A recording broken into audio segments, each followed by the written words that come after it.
उनके बेटे चैतन्य बघेल की गिरफ्तारी के बाद उन्हें भी डर सता रहा है कि कहीं उनकी गिरफ्तारी कभी भी ना हो जाए और इस बात के डर से पहुंच गए हैं सुप्रीम कोर्ट। और सुप्रीम कोर्ट जाने के बाद उन्होंने 3 अलग अलग मामलों में अग्रिम जमानत की याचिका दायर की है। लगातार घोटालों में उनके नामों की चर्चा होती रहती है, चाहे वो शराब घोटाले हो, जिस घोटाले मामले में पूर्व आबकारी मंत्री कवासी लखमा समेत कई सारे अधिकारी जेल के अंदर में हैं और कई सारे बेल के बाहर में हैं। इसके अलावा चैतन्य बघेल ने भी सुप्रीम कोर्ट में एक याचिका दायर की है, जिस याचिका में कहा है कि ना तो घोटाले में उनका नाम है, ना ही ईडी में एफआईआर में नाम है, ना कहीं किसी बयान में उनका नाम है, फिर भी उन्हें राजनीतिक मकसद से गिरफ्तार किया गया है। छत्तीसगढ़ के पूर्व मुख्यमंत्री भूपेश बघेल को डर है कि उन्हें कोई गिरफ्तार न कर ले।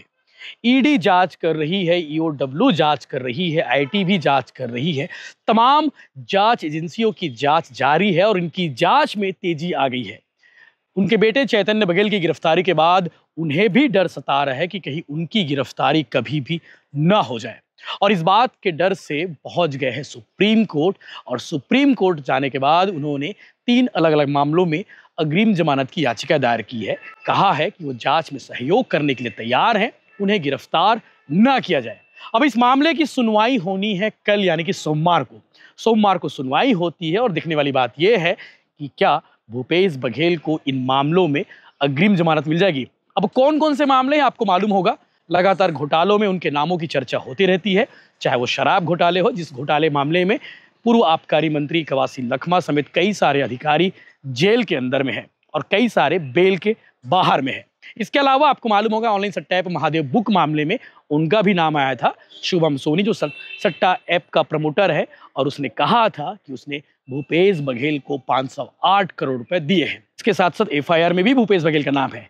इसके साथ साथ कोयला घोटाला, इस कोयला घोटाले में भी उनकी उप सचिव जेल में रही, हालांकि बाद में जमानत हो गई उन्हें काफी लंबे अरसे बाद।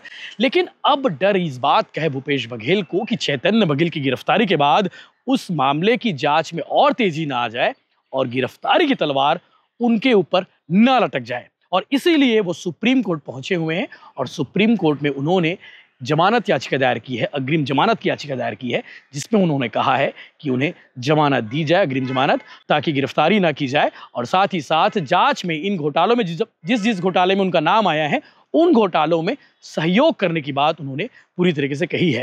यानी कि इस पर भी सियासत होगी आने वाले समय में और भूपेश बघेल को इस बात का अंदाजा हो गया है कि कभी भी उनकी गिरफ्तारी हो सकती है और इसीलिए ये कहा गया है। इसके अलावा चैतन्य बघेल ने भी सुप्रीम कोर्ट में एक याचिका दायर की है, जिस याचिका में कहा है कि ना तो घोटाले में उनका नाम है, ना ही ईडी में एफआईआर में नाम है, ना कहीं किसी बयान में उनका नाम है, फिर भी उन्हें राजनीतिक मकसद से गिरफ्तार किया गया है। बता दें कि शराब घोटाले मामले में 5 महीने पहले ईडी ने पूर्व सीएम भूपेश बघेल के घर छापामारी की थी और यहां जांच में तकरीबन लगभग 10 घंटे के आसपास जांच चली थी और टीम के जाने के बाद खुद पूर्व सीएम ने बताया था कि 32-33 लाख रुपए और दस्तावेज टीम अपने साथ लेकर गई हुई है। और आपको ये भी मालूम होगा चैतन्य के विलायतीन पदम नगर स्थित निवास में 4 गाड़ियों की टीम ईडी पहुंची हुई थी और दोपहर में कार्रवाई के बीच नोट गिनने की मशीन, सोना चांदी, बहुत सारे जेवर बरामद किए थे, ऐसी चर्चा थी। तो अब कहीं ना कहीं गिरफ्तारी का डर है और इसीलिए भूपेश बघेल पहुंच चुके हैं सुप्रीम कोर्ट, जहां कल 4 अगस्त को सुनवाई होनी है और उसके बाद पता चलेगा कि इस मामले में आगे क्या होता है। उस पर भी अपडेट देंगे, लेकिन ये जरूरी अपडेट था कि भूपेश बघेल सुप्रीम कोर्ट गए हुए हैं, जहां सोमवार यानी कि 4 अगस्त को सुनवाई होनी है।